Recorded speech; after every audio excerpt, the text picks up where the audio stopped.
A'udzu billahi minasy syaithanir rajim. Bismillahirrahmanirrahim. Alhamdulillahi rabbil alamin wassalatu wassalamu ala asyrofil anbiya'i wal mursalin wa ala alihi wa ashabihi ajmain.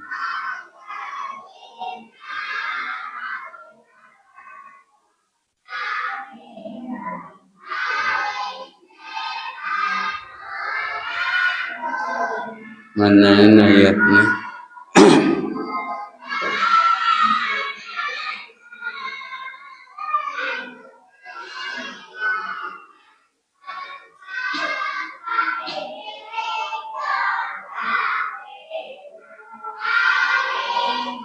Innal ladzina sayasuna arjal wajalna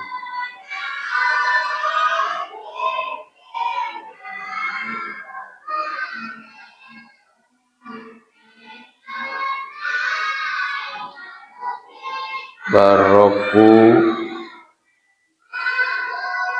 anu geus naringgalkeun ieu jalma-jalma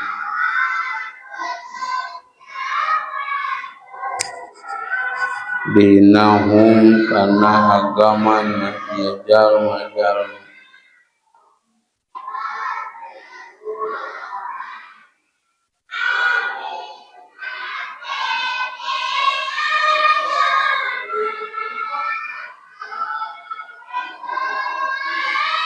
wa kanu jeung geus bukti ieu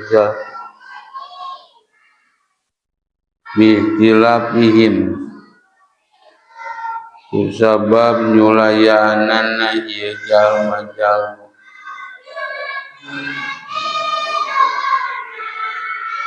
wihi dina ieu agama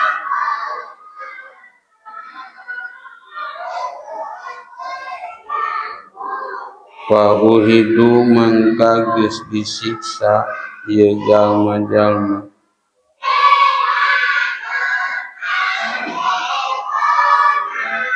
ba'duhu tegesna sawarehna ieu jalma-jalma sawarehna ieu jalma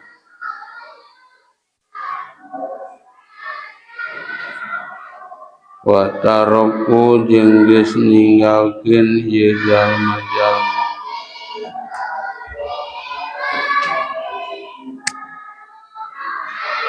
ba'dahu kana sawarehna ieu agama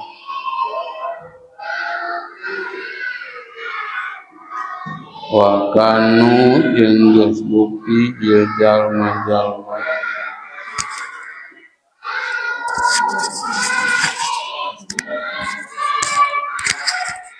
siaan eta pirang-pirang golongan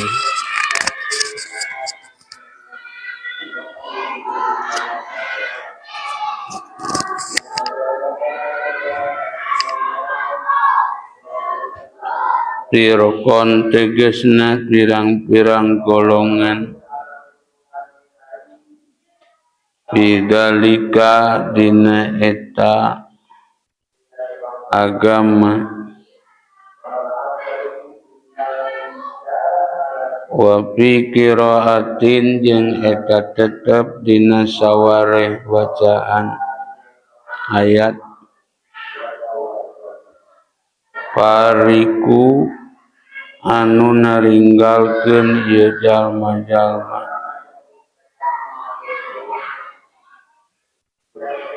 ae taroku tegesna anu naringgalkeun ieu jalma-jalma dinahum kana agamana ieu jalma-jalma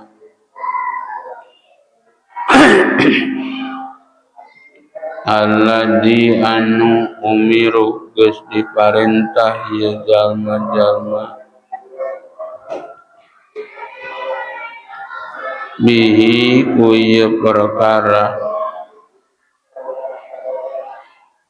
wa hum jeung ari ieu jalma-jalma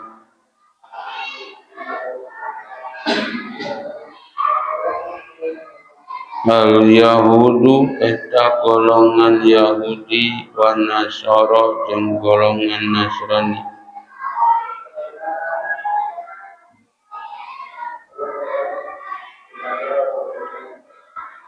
Lasta henteu anjeun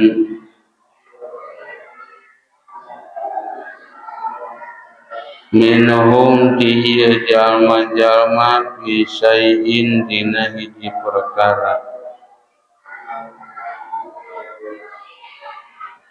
Ae bala tata'arrada tegasna teu meunang ngabalieur anjeun lahum ka eta jalma-jalma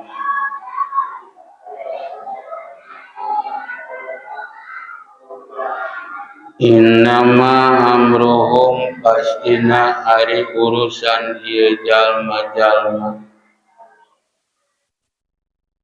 ilallahi eta ka Gusti Allah ya tawalla anu ngurus Gusti Allahu kana eta urusan summa yunabbi'uhum tuluy bakal ngabejakeun ka eta jalma-jalma tuluy bakal ngabejakeun Gusti Allah ka eta jalma-jalma bil akhirati di akhirat bima kana perkara kanu anu geus bukti ieu jalma-jalma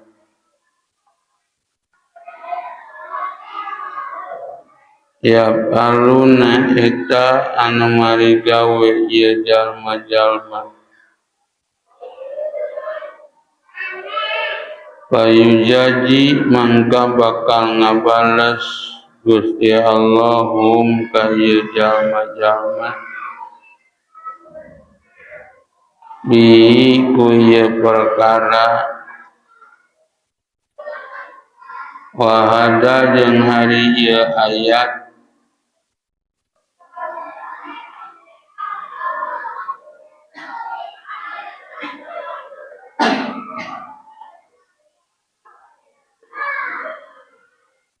mansuhun eta anu dinasah di ayat disyaifi wa ayat asyaif baca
saesuna ari jalma-jalma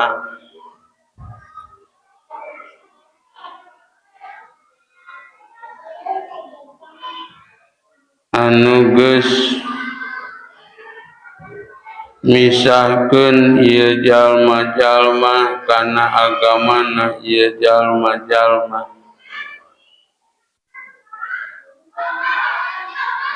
jeung geus bukti ieu jalma-jalma eta pirang-pirang golongan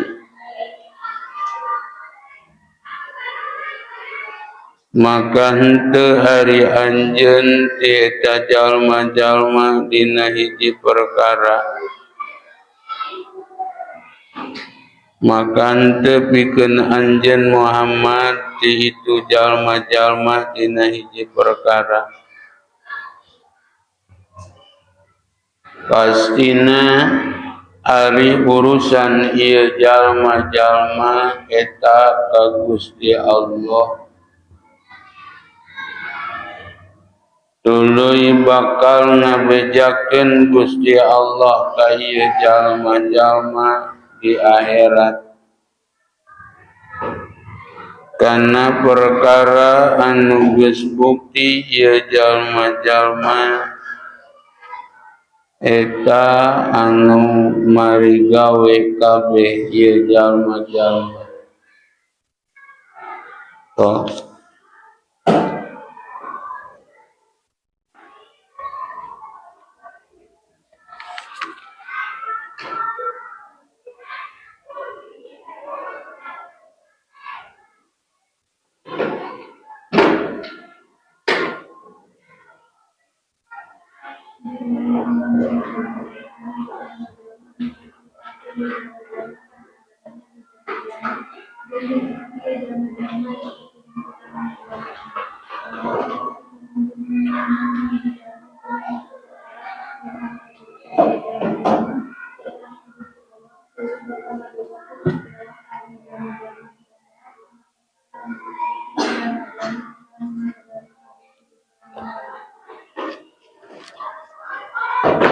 penjelasan dina ieu ayat rek ngajelaskeun bahwa urang Yahudi saestuna urang Yahudi jeung urang Nasoro maranehanana geus berselisih geus berbeda-beda pendapat geus berpecahan sameme diutusna Kangjeng Nabi Muhammad sallallahu alaihi wasallam maka manehanana geus berpecah belah tina sabab nanti perbedaan pendapat eta urang Yahudi jeung urang Nasrani berpecah belah maka samang-samangsa ngutus Gusti Allah kakang diutus Kangjeng Nabi Muhammad sallallahu alaihi wasallam Gusti Allah nurunkeun ka Kangjeng Nabi nyaeta ayat anu ieu bahwa saestuna ari jalma-jalma anu geus misahkeun atanapi geus berpecah belah dina agamana ieu jalma-jalma anu mana eta jalma-jalma teh pirang-pirang golongan. Jadi golongan Yahudi berpecah belah nepikeun kaloba golonganana. Golongan Nasrani berpecah belah nepikeun kaloba golonganana. Nya malapan urang ge umat Kangjeng Nabi Muhammad umat Islam ge bakal berpecah belah jadi 73 golongan anu bener ngan hiji. Eta lain golongan jalma kafir, golongan Yahudi Nasrani. Umat Islam wae jadi 73 golongan. Sedangkan Yahudi mah berpecah belahna eta Yahudi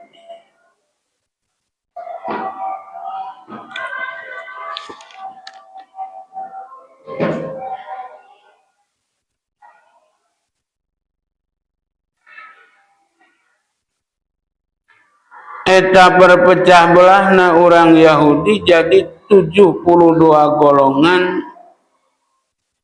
anu 72 golongan kabehanana dina neraka hawiyah kecuali saurang anu salamet sagolongan. Ari kusaha ari golongan Yahudi mah berpecah belah nanti jadi 70 hiji golongan ya. Jadi Yahudi berpecah belah jadi 73 golongan gitunya. Kabehanana dina neraka hawiyah kajaba sagolongan. Lamun golongan Nasrani berpecah belah nanti jadi 72 golongan. Kabehanana dina neraka hawiyah kajaba golongan Nasrani ge sagolongan anu bakal salamet.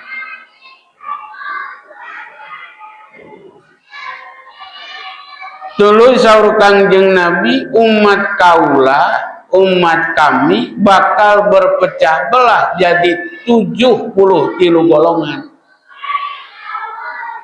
Anu 73 golongan kabehanana bakal aya dina neraka hawiyah kecuali sagolongan anu bakal salamet dina neraka. Begikeun ka para sahabat naroskeun man huwa ya Rasulullah. Gusti Rasul saha atuh nu sagolongan eta teh nu bakal salamet teh. Maka Kangjeng Rasul ngadawukeun man ana wa alaihi wa ashabi. Jalma anu saakidah jeung kaula jeung saakidah jeung sahabat kaula. Ye, eta nu sakal salamet. Geuning panayeuna madu agama Islam teh nya loba panyebutna. Aya Islam liberal kitu nya. Aya Islam Nusantara. Pokona berpecah belah eta anu didawukeun ku Kangjeng Rasul umat kaula gitunya bakal jadi 73 golongan anu kabehanana bakal aya dina neraka hawiyah ngan anu sagolongan nu bakal salamet dina 73 eta. Ta eta teh anjeun Muhammad lain urusan anjeun. Dia eta urang Yahudi jeung urang Nasrani. Anjeun mah teu kudu ngabahas perpecahan urang Yahudi jeung urang Nasrani. Cukup nyaho we bahwa golongan Yahudi jeung Nasrani teh maranehanana geus berpecah belah. Dina agamana geus beda-beda pendapat. Nya teu beda siga jalma-jalma musyrikin ge pan beda-beda pendapat nanya. Anu jalma musyrikin geus beda-beda pendapat jalma musyrikin sawarehna jalma musyrikin teh anu ibadah ka para malaikat. Eta musyrikin teh ibadahna teh ka malaikat bari jeung ngomongna eta malaikat teh anakna Gusti Allah. Ieu musyrikinnya jalma nu malusyrik aya nu nyembah ka malaikat pokna teh malaikat teh anak awewena Gusti Allah. Tuluy deui musyrikin teh aya deui anu naon teh ibadah kana patekong kana arca. Ieu jelema ayeuna panu musyrikin tingali aya nu nyembah ka malaikat sautak sautik malaikat ning penolong ning ngadengena teh kadedengena kitu. Ieu aya nu nyembah kana arca kana patung kana berhala nya tingali aya musyrikin nu nyembah kana berhala kana patung dijieun ku sorangan tuluy disembah ku sorangan berhala dijieun ku sorangan kade lain imah umat Islam aya nu ngalindur eta teh di kampung Pacul mah di hareupeun imahna ting bener umat Islam ting lain nyieun patung berhala di hareupeun imahna nyieun patung jelema tak kade tinggal itu di Bromeos nya di hareupeunna teh berhala hungkul tah eta teh musyrikin anu nyembah kana berhala kana patung nya asnam baheula mah kana uja jeung lata jeung mana nu dituna dina luhureun Ka'bah.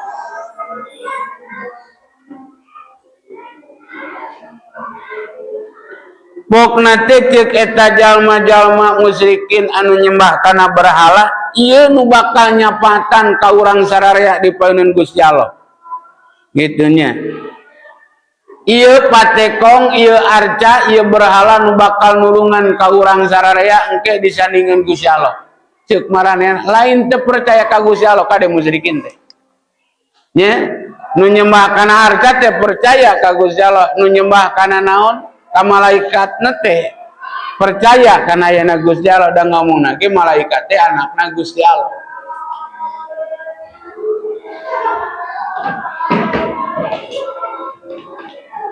Sawarehna deui jalma musyrikin teh aya nu nyembah kana bentang, pirang-pirang bentang, nya.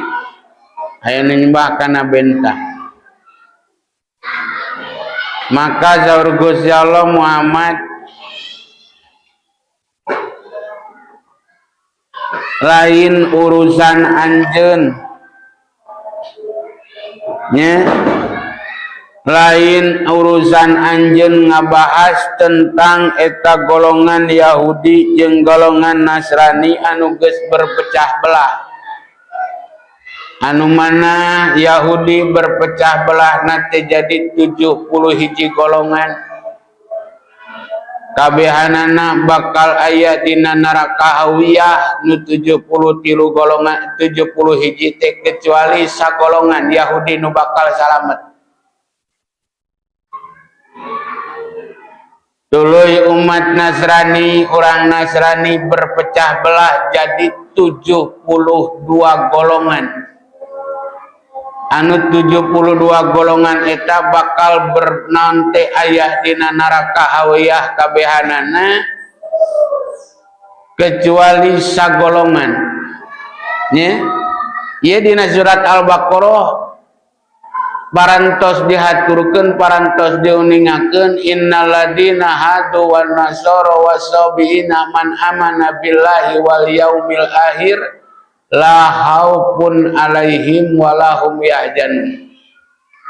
Nah ieu sagolongan Yahudi, sagolongan Nasrani jeung golongan Sabiin anu iman ka Gusti Allah jeung iman kana poe akhir akan adanya hari kebangkitan anu disebatkeun poe kiamat teh maka la haufun alaihim walahum yahzanun. Manehanana moal papanggih jeung kasieun jeung moal papanggih jeung kasedih engke jaga di akhiratna.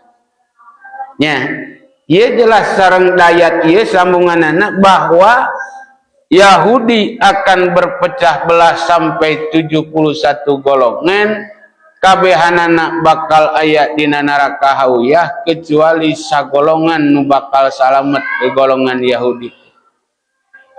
Tuluy Nasrani bakal berpecah belah jadi 72 golongan, kabehanana bakal aya dina neraka hawiyah kecuali sagolongan anu bakal salamet tieta umat Nasrani. Tuluy saur Kangjeng Nabi umat kaula Satab tariku ummati baina sab'i wa salasi firqah. Baina sab'ina wa salasi firqah. Bakal berpecah belah umat kaula saur Kangjeng Nabi jadi 73 golongan. Kulluhum finnar, kabehanana bakal asup kana neraka nu 73 golongan teh illa wahidan kajaba anu bakal salamet sagolongan. Ya. Sahabat ngaroskeun ya Rasulullah, man huwa ya Rasulullah, saha Gusti Rasul anu sagolongan nu bakal salamet? Maka waleran Kangjeng Rasul, man ana wa alaihi wasabi, jalma anu sakidah jeung kaula jeung sakidah jeung sahabat kaula. Nya golongan ahlus sunnah wal jamaah. Ade jalma anu sakidah sareng Kangjeng Rasul tuluy akidahna teh sami sareng akidahna para sahabat. Man ana wa alaihi wasab. Ieu kiwari kade umat Islam loba berpecah belahnya. Geus aya nu ngaku Islam liberal, Islam nunan nusantara, kan geus lain-lain. Ye? Nah ieu anu didawukeun ku Kangjeng Rasul jadi 73 golongan. Ngan saur Gusti Allah, Muhammad lain urusan anjeun ngabahas tentang perpecah belahan Yahudi jeung Nasrani. Pastina urusan manehanana mah engke urusan Gusti Allah anu bakal ngurus kana urusan manehanana. Nya engke Gusti Allah bakal ngabejakeun ka maranehanana eta Yahudi jeung Nasrani di akhirat. Nya kana naon perkara anu geus bukti ieu maranehanana mari gawe kana eta perkara engke didohirkeunana ku Gusti Allah di akhirat. Ya, engke didohirkeunana ku Gusti Allah di akhirat. Tadi Yahudi teu mutlak kabeh kana neraka henteu. Nya Yahudi teh siga umat Islam we. Yahudi berpecah belah jadi 71 golongan, nu benerna sagolongan. Nasrani berpecah belah jadi 72 golongan, nu benerna sorangan sagolongan. Umat Kangjeng Nabi Muhammad jalma muslim berpecah belah dina agama tekadna teh jadi 73 golongan nu salamet nangan sagolongan.